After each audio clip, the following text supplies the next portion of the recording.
Bonjour, bienvenue à Question de croire, un podcast qui aborde la foi et la spiritualité une question à la fois. Cette semaine, quel est le rôle du Saint-Esprit dans notre foi?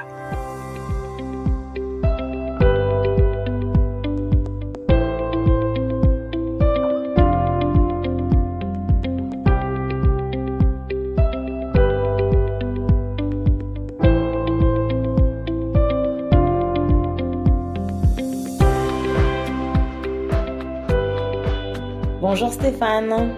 Bonjour Joanne, bonjour à toutes les personnes qui nous écoutent. Cet épisode sur le Saint-Esprit, c'est trop chou parce que c'est une suggestion de Tata Angèle. Ma tata, la sœur de mon papa. Et puis j'en parlerai peut-être un peu plus tard. Mais en attendant, j'ai une anecdote très drôle à partager. Un jour, mon mari rentre d'un entretien de préparation de baptême et il me dit « Tout s'est bien passé jusqu'à ce que le papa du petit bébé me dise, les yeux dans les yeux et très sérieusement, « Vous pouvez le baptiser au nom du Père. C'est ok. Vous pouvez le baptiser au nom du Fils. Ça va. Mais votre histoire d'esprit, là, on laisse tomber, hein. »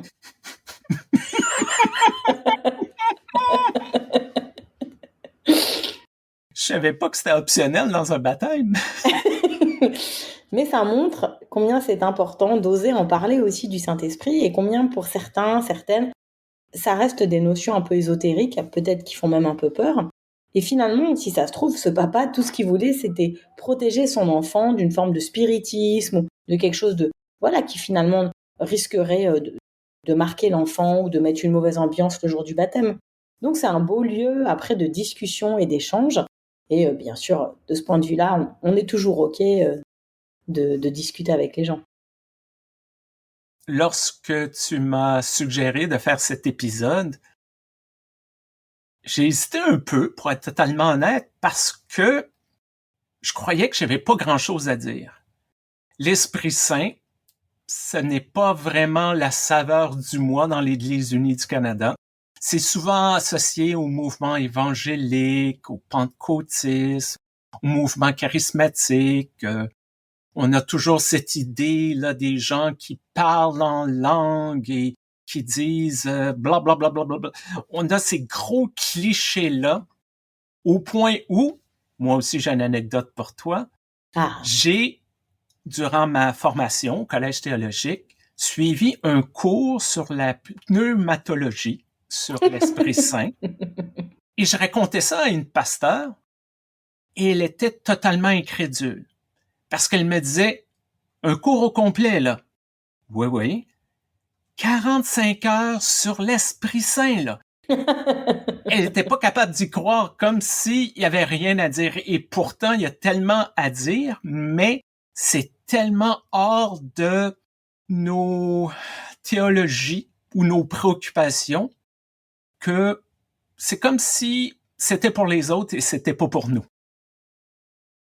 Alors c'est vrai que moi, ce que j'aime beaucoup avec cette notion d'Esprit Sainte, moi j'aime bien dire Esprit Sainte, déjà parce que les gens s'arrêtent et se disent elle s'est trompée, et puis ensuite ça permet de rappeler le très classique la rouar, rouar en hébreu qui est plutôt féminin, même si c'est pas tout à fait la même chose que l'Esprit Sainte, voilà. Mais ça permet de rappeler qu'il y a des nuances en fait dans tous ces mots. Moi ce que j'aime avec cette notion d'Esprit Sainte, de rouar, d'Esprit Saint, c'est que cette force, cette notion peut se décliner sous plusieurs noms. Et il y a un nom, par exemple, que j'aime bien, c'est Paraclet, le consolateur, qui nous souffle des idées de l'intérieur, des idées qui nous sortent de nos marasmes, en fait. Et j'ai même trouvé cette citation très jolie sur un site catholique, parce qu'il y a aussi pas mal d'autres courants chrétiens qui ont des constructions, des théologies, des réflexions sur l'Esprit Saint. Eh bien, il était écrit que l'Esprit Saint souffle ce qu'il a à dire en le tenant fermement dans l'amour de Dieu. Ça me fait penser, et peut-être tu l'as vécu, sûrement d'autres pasteurs l'ont vécu, comment l'Esprit Saint peut transporter un message, comment il peut adapter un message. Exemple, je vais prêcher un sermon Et à la fin, bon, on serre les mains, on dit bonjour monsieur, bonjour madame. Et quelqu'un va me dire, ah ça là, ce que tu as dit dans ton sermon, telle chose, tel sujet, ça m'a vraiment parlé, c'était vraiment ce que j'avais besoin d'entendre. Le truc, c'est que j'ai jamais dit ça. J'ai jamais abordé ce sujet. Et je me demandais, mais c'est quoi? C'est moi qui est pas suffisamment clair et tout ça. Et on m'a expliqué que c'est le travail de l'Esprit Saint, qui a pris les paroles qui sont sorties de ma bouche, qui les a façonnées, qui les a transformées, qui les a malaxées pour que la personne entende un message positif. Et c'est ça, je pense, qui est difficile pour plusieurs d'entre nous, élevés dans une culture où tout doit être quantifié, qui est logique, qui est scientifique, d'avoir un Esprit Saint qui fait ce que l'Esprit semble vouloir faire, ne demande pas permission, transforme les choses. C'est un peu déstabilisant lorsqu'on y pense. Ça demande beaucoup de confiance, ça demande beaucoup de foi.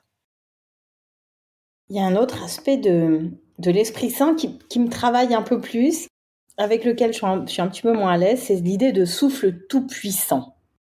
Alors c'est vrai qu'on peut aussi le comprendre avec quelque chose d'un peu organique, de se dire c'est dans le sens de souffle de vie qui donne énergie et élan.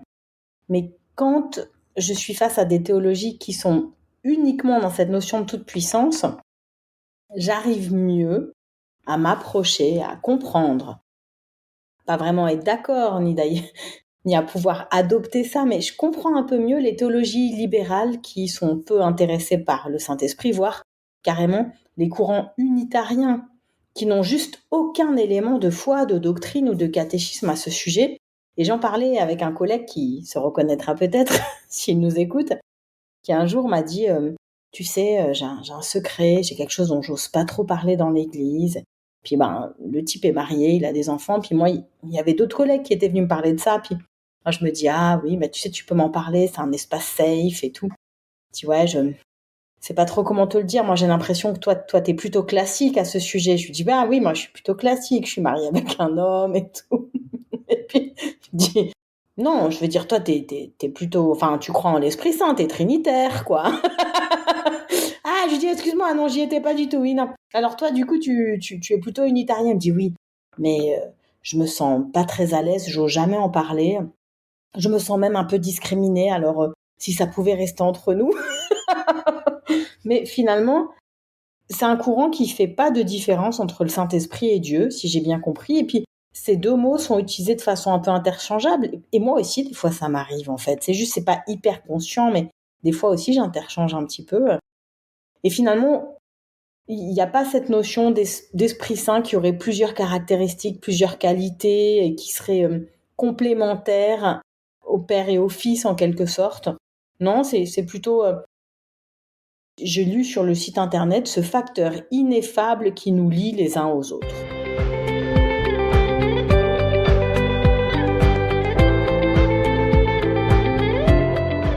Ça me fait penser à une expression que j'avais lue.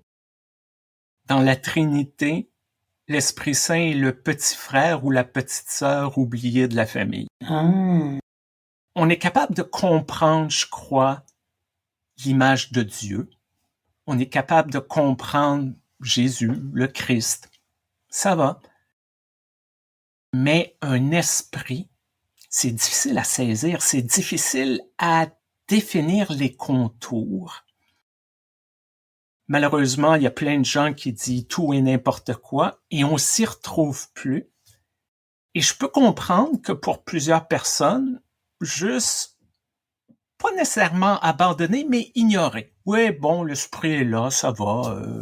On va en parler à la Pentecôte, on va en parler le dimanche qu'on parle du baptême de Jésus, mais bon, c'est pas trop confrontant, c'est pas trop engageant. Je peux comprendre qu'il y a un malaise puis qu'on sait pas trop quoi faire avec ça. Mais tu sais, le malaise, on peut même le trouver à d'autres endroits. Par exemple, Moi, j'espère que j'ai pas déjà raconté cette anecdote parce que sinon ça fait un peu la vieille qui radote, mais j'adore la raconter, c'est vrai. On a une paroisse à Strasbourg, hein. Ouais, moi je viens de là-bas quand même, qui est luthérienne charismatique, Saint-Nicolas, un très beau lieu de louange, et puis voilà, qui est très attaché à une certaine expression de la foi. Et quand on était étudiants, mon mari et moi, on y allait. On avait plaisir à chanter des chants, à bouger un peu, à être dans nos corps, quoi, en fait, hein.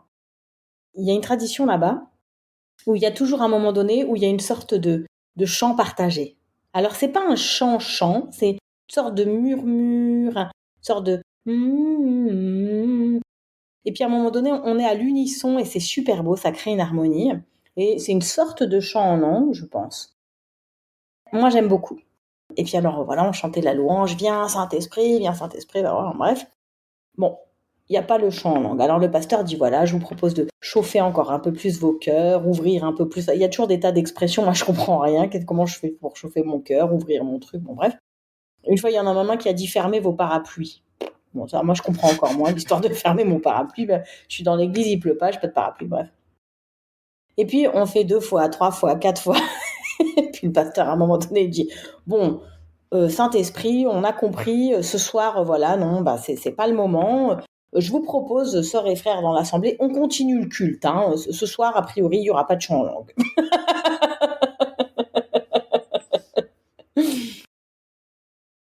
On peut pas contrôler le Saint-Esprit. Et Et non. ça, c'est fascinant parce que, bon, dans ton exemple, vient le Saint-Esprit, mais souvent, on invoque l'Esprit, on demande sa présence.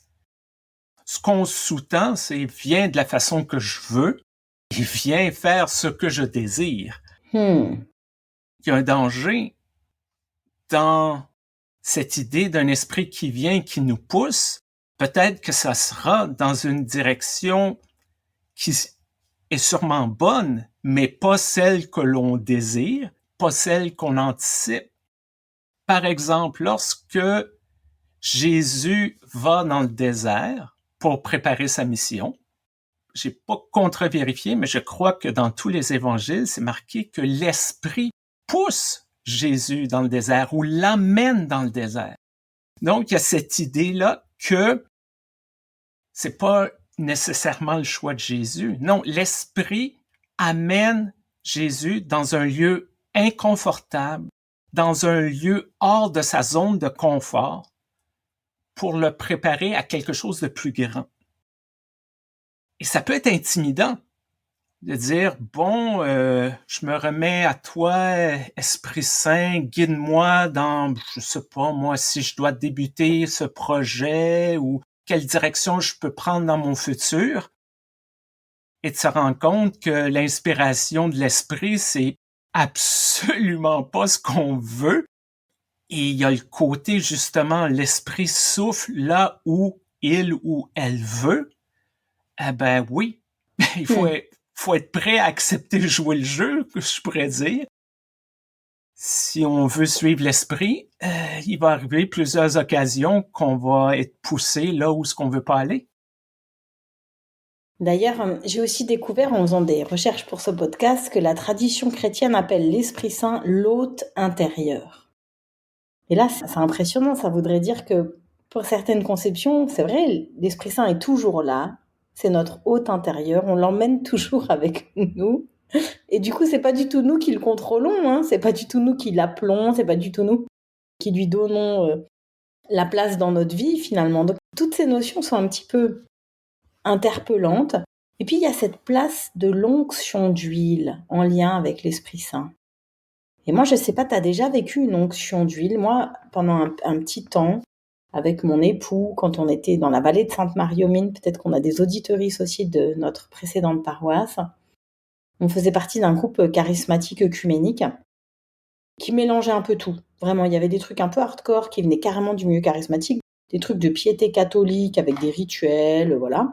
Puis, il y avait aussi un moment hyper émouvant où la bergère, qui n'avait pas fait d'études de théologie, voilà, qui est une dame, voilà, qui a continué sa vie, qui a, je crois, une échoppe où elle vend des choses, enfin, une dame qui avait donné vraiment son cœur à Jésus, qui était toute jeune à ce moment-là, toute jeune maman, même pas la trentaine. Et elle avait une petite fiole d'huile et elle nous proposait l'onction d'huile. Et je me rappelle de la douceur de ce moment avec une sœur qui a prié sur moi, qui a fait une croix sur mon front, qui a invoqué l'Esprit Saint parce que j'essayais de terminer ma thèse avec des moments bas âge. Enfin, ça a fonctionné moyennement bien, disons. Mais bon, tout le monde allait bien, à part ça. Sauf moi, disons. Et ça m'avait fait un bien fou, en fait. C'était 3 fois rien et c'était énorme à ce moment-là. J'ai pas eu la chance de connaître quelque chose de similaire, mais je peux reconnaître ces moments dans ma vie où les gens ont posé un petit geste, ont dit 2-3 mots, rien de compliqué, et j'ai ressenti l'équivalent de cette paix intérieure, ce sentiment de calme, de bien-être. Et c'est peut-être ça l'esprit qui débarque dans nos vies, qui s'annonce pas. Il n'y a pas de carton qui nous arrive pour dire l'Esprit Saint arrivera dans ta vie jeudi 22h30. Non, c'est les moments inattendus. Et c'est peut-être ça aussi l'Esprit Saint. Rien de spectaculaire. Oui, on a les récits bibliques, le vent spectaculaire et tout, et tout, et tout. Mais j'aime croire à un Esprit Saint tout simple qui arrive, qui, bon, l'esprit a pas de bras, mais qui te prend un peu comme dans ses bras, qui te donne un câlin, qui te réconforte. Quelque chose de tout doux quand on en a besoin.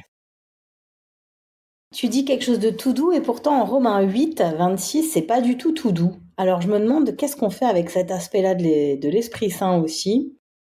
Bien plus, l'Esprit Saint vient au secours de notre faiblesse. Voilà, ça a l'air assez doux pour l'instant.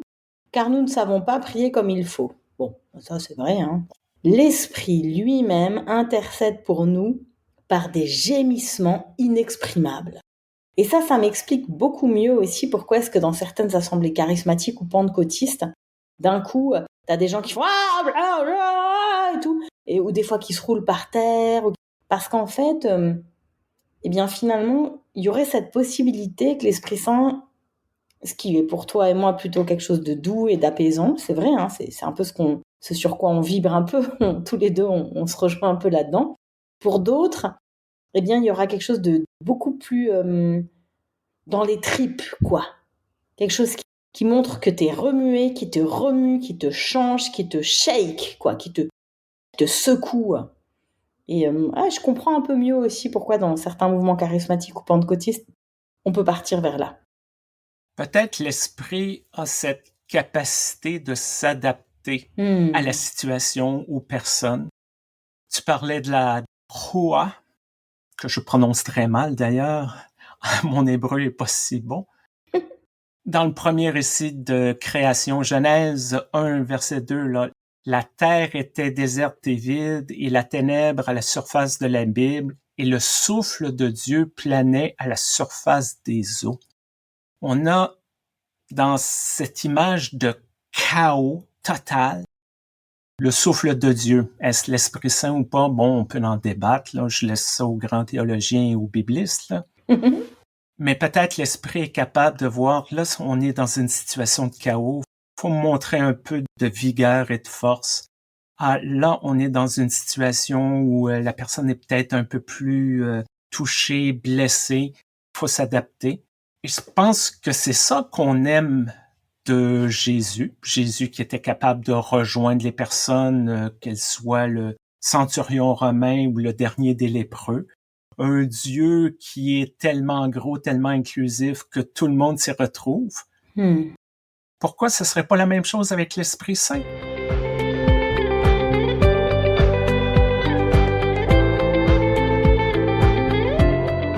Et puis, on a ce Jean 14. Aujourd'hui, c'est un petit peu un épisode plus biblique, hein. Allez, on y va, on balance les versets, parce que quand même, c'est le Saint-Esprit, il s'agit d'être... J'espère que vous avez vos Bibles à la main, comme toujours. Je vous parle ainsi, tant que je demeure avec vous, mais le défenseur, l'Esprit Saint que le Père enverra en mon nom, lui vous enseignera tout, et il vous fera souvenir de tout ce que je vous ai dit. Alors c'est épatant parce que ce Saint-Esprit, en plus d'être défenseur et de tout nous enseigner, eh bien, d'un seul coup, il va contrer ma ménopause et je vais avoir beaucoup moins de trous de mémoire. Non, je plaisante, mais d'un autre côté, eh ben, j'y crois.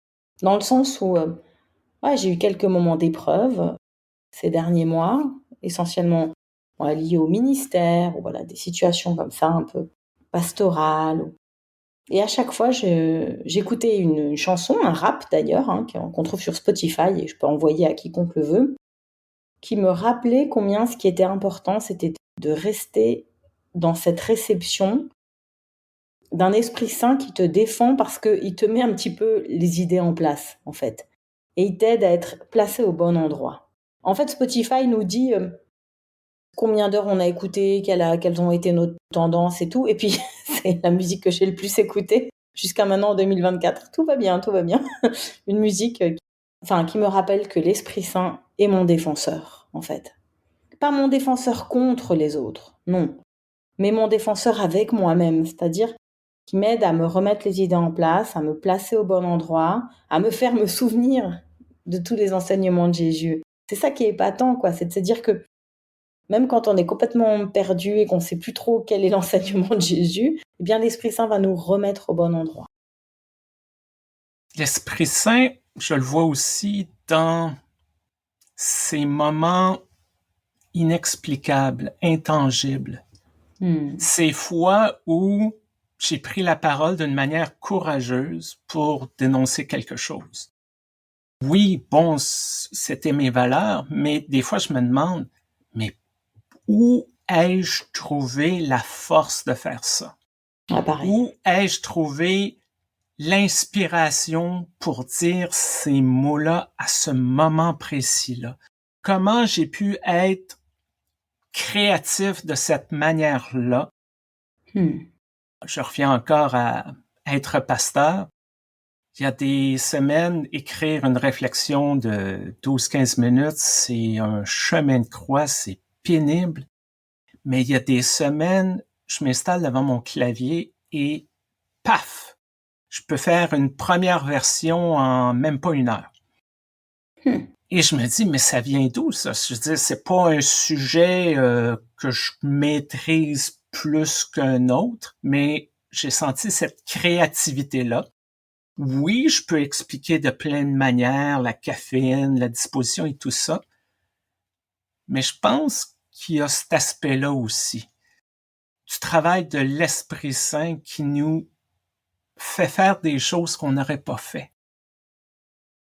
Et moi, ça me ramène à notre épisode précédent, formidable avec Étienne Lesage, je ne sais pas si tout le monde a pu l'écouter, qui disait que l'une des façons en fait de rentrer dans ces notions d'inclusion aussi, c'est de se rappeler que Dieu est toujours en train de nous utiliser pour une créativité en fait. Et c'est vrai que j'adore ce que tu as dit là sur l'Esprit Saint qui nous aide à être source de créativité, qui passe par nous pour de nouveaux projets, pour des idées nouvelles, pour des fois ouvrir des chemins, oser être pionnier, pionnière. Et puis alors ça me rappelle un petit peu ce Romains 8, mais cette fois-ci verset 15, qui nous parle de l'esprit d'adoption. Et c'est quoi l'esprit d'adoption? Puis là, on est au mois de janvier. C'est un mois qui est un peu difficile après les fêtes. Voilà, celles et ceux qui vont pas faire du ski, comme dans certains coins de Suisse, peuvent trouver ce mois un peu long. En paroisse, on a l'impression qu'on a déjà tout fait au mois de décembre. Ouais, c'est un mois qui est pas toujours facile à traverser. Et là, c'est incroyable ce qu'on nous dit dans la Bible. Vous n'avez pas reçu un esprit qui fait de vous des esclaves et vous ramène à la peur, mais vous avez reçu un esprit qui fait de vous des fils et des filles. Et c'est en lui que nous crions Abba, c'est-à-dire Père. Puis pour celles et ceux qui sont plus à l'aise d'appeler Dieu d'une autre façon, allons-y. Mais l'idée, c'est cet esprit-là qui nous permet de savoir qu'on est toujours accompagné, en fait. Ça revient avec cette notion d'hôte intérieur. Alors ça n'empêche pas de faire des prières ou de chanter ou de exalter, louer l'Esprit Saint et de dire Esprit Saint, même si je sais que tu m'as pas abandonné, mais j'ai besoin là maintenant, comme tu l'as dit avant, hein, que tu te manifestes parce que je suis qui je suis et j'ai besoin de ces signes-là. Mais moi j'adore cette notion de me dire que c'est un esprit d'adoption qui me permet d'être toujours la fille adoptive de ce Dieu qu'on appelle Père, à défaut de mieux. En tout cas, je suis vraiment super contente que Tata Angèle est Oui, venue me demander si dans notre podcast chrétien, on parle parfois de l'Esprit Saint. Je suis vraiment très très contente qu'on ait pu partager un petit peu tout ça. Et puis, je trouve ça marrant parce qu'on est deux personnes de théologie libérale progressiste. Et finalement, on arrive à trouver beaucoup de choses qui nous nourrissent dans ces notions d'Esprit Saint ou d'Esprit Sainte. merci beaucoup à ta tante. Merci beaucoup à toutes les personnes qui nous écoutent. Peu importe la plateforme que vous utilisez, n'oubliez pas d'aimer, de partager, de laisser un commentaire. C'est toujours bon pour le référencement. On tient à remercier l'Église unie du Canada, notre commanditaire, qui déploie un site internet moncredo.org pour les personnes en recherche spirituelle qui vise à la conversation plus que l'enseignement. Vous y trouverez aussi nos podcasts, des blogs, des vidéos. Si vous avez des questions, si vous avez des commentaires, si vous voulez nous partager votre expérience avec le Saint-Esprit, on aime toujours vous lire. questiondecroire@gmail.com. À très bientôt, Joanne. À très bientôt, Stéphane.